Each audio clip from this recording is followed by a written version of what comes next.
All right, guys, welcome to another episode where no gratifications, data less for here, and I am going through my Medium membership and reading through some Medium articles and reviewing them live off the top of my head while I read them. I haven't read this article. I thought I'd just read it with you. Um, of course, if you're into Medium, go get your own membership. This is not to give you unread. It's not to help you cheat your way into not having a membership. Go buy a membership yourself, of course. And this one's called "True Love is About Passion, About Friendship, Not Passion." This one intrigued me. I was like, "Oh, this is like a lighter type topic. It might be a good article. Let's find out." The graph I'd like to show the world. If a magical genie granted you 3 wishes, what would you ask for? Before asking for riches and eternal life, I'd gladly waste a wish on showing the entire world this following graph. Alright, this author is very confident about their graph. They obviously have a secret graph that will lead to happiness. The graph is from The Happiness Hypothesis, a book by Jonathan Blah, one of the world's leading psychologists.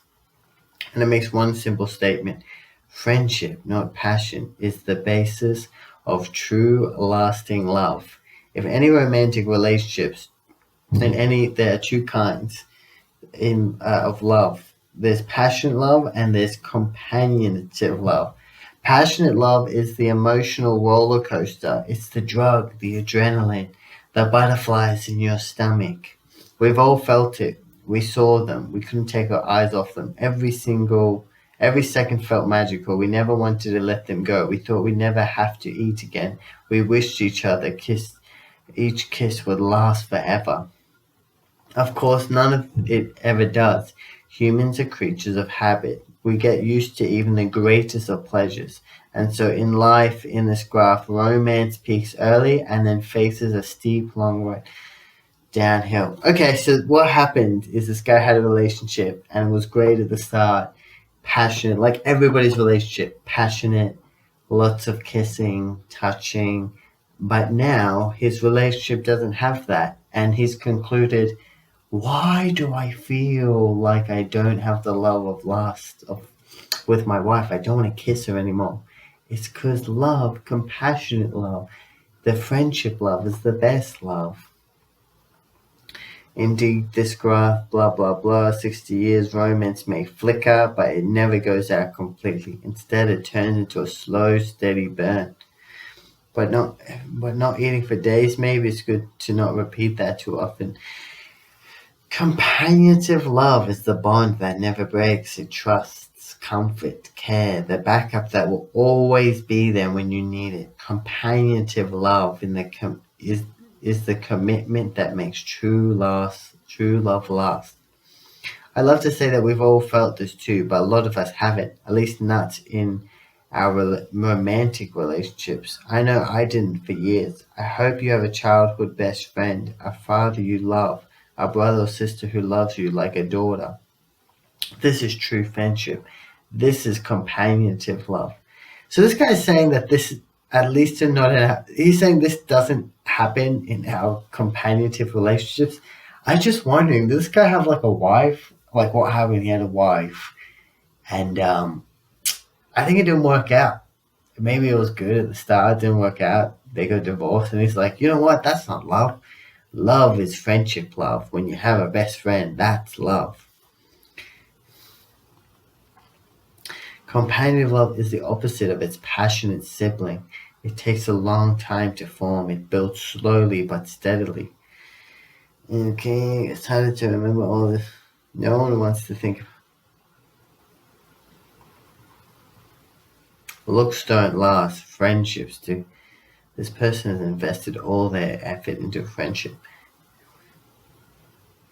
I give an example of this woman. She at the age of 26, she got married. She was born 1899 and she gets married at 26. Jeez. That's a bit like back then. They're getting married at like 18, less than. 3 years later, she gave her drawing and cartoon obsessed husband some advice. Don't name your last character Mortimer. Mortimer sounds so depressing. Why don't you name him Mickey? Thankfully, his husband.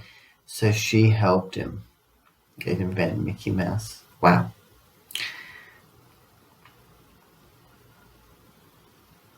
I don't know, man.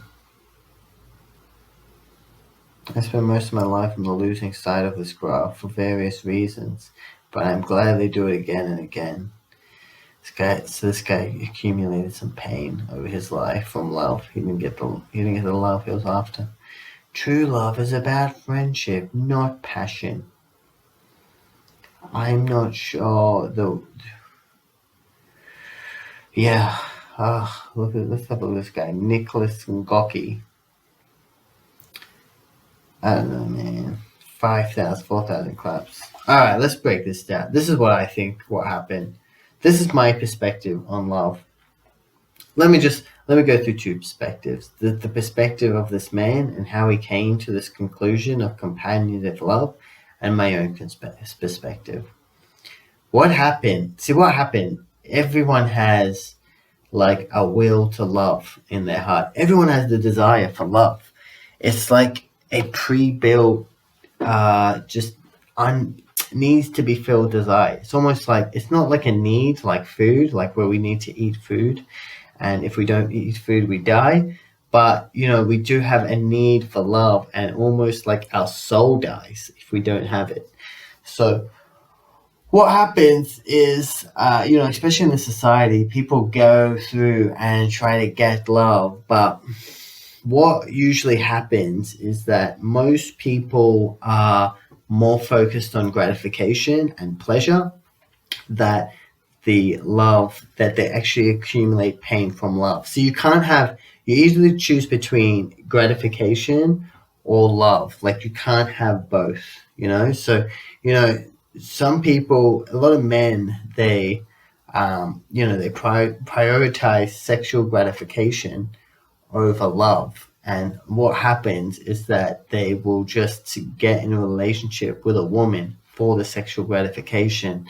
And then once the fucking's done and they've got their gratification, they don't feel love, because they chose the gratification. And this is most likely what might have happened with this guy. He chose the gratification, he chose the passion and the sex at first. And then when it fizzled out after 3 months in his relationship, he's like, where is the love? He's like, I'm looking for love. No, you chose the gratification. Same with women. Like women, a lot of the time, and you see them on Instagram, TikTok, they don't usually go for the sexual gratification as much as the men. They usually go for the ego gratification. So, and even in relationships, they will enter a relationship for the ego gratification and for the short-term pleasure. A lot of times when I was young, I used to think like, how do you get a woman? You got to be charming, you got to be funny, dangerous, wealthy. Like, what is it? But most of the time with the women in today's society, it's not an external factor that you have. It's more that where they are in their life. It's more to do with the time and place they are. If they're low in dopamine and gratification and they're looking for something new, like a new relationship or like a cool looking guy or whatever, in order to, you still got to have the status. A lot of the times the girls will choose a guy with a particular status just for the ego gratification to show their friends who their boyfriend is. So, it could be that external factor, but a lot of women leap into a relationship just for the ego gratification. So, what you have, these people leaping into relationships driven by their need for dopamine. And what ends up happening is when they get the dopamine hit, the passion in that relationship, once it fizzles, they don't get love, because you choose gratification or you choose love. You can't have both, you see? So Yeah, with this guy, what's happened is he's accumulated that pain from his own instinct of choosing gratification, and he's concluded, oh, it's not that I should have been more patient and been searching for a partner for love. It's that I chose gratification. And the fact of the matter is that you can actually have with your wife or your husband, you can have the passion and you can have the companionship. But what that means is that you just got to not be so addicted to the gratification. Like what usually happens when people enter a relationship, they get so addicted to the sex that they just sex out as much as they can at the beginning, and then they don't want to kiss, so they don't want to fuck each other anymore because they ruined it. They did too much of it at the start, when really you should pace yourself out. And it's like if you ever do fasting, like you got to think about fasting. Like you ever been so hungry? If I invite you to fast for like one day. What happens is you're so hungry that after the fast, when you go to break your fast and to eat some food, even an apple tastes amazing. Even an apple tastes more delicious and satisfying than if you went to a 5-star restaurant for the third time in a day. You know what I mean? So just by starving yourself, by going through and fasting from dopamine and gratification, you can actually heighten regular pleasures. So just by not being with your wife for like 5 days a week or something, or going a long time without sex, you will heighten, even though you've had sex with your wife, when you go to touch or have sex with her, it will heighten the pleasure. You'll bring that passion back because you've starved yourself from it. So you can have both. And this person, they've concluded that they have the will to love in their heart. They're looking for love, and they've concluded that the friendship love is the satisfying love, but it's not. Your heart wants both. It wants the passion and it wants the friendship love. And you didn't get both because you were too addicted to gratification. And that was the solution. And it was your fault. It wasn't some stupid theory about friendship love. So, anyway, that's my point of view. Thanks for joining me on this video. And I'll catch you on the next one. Bye.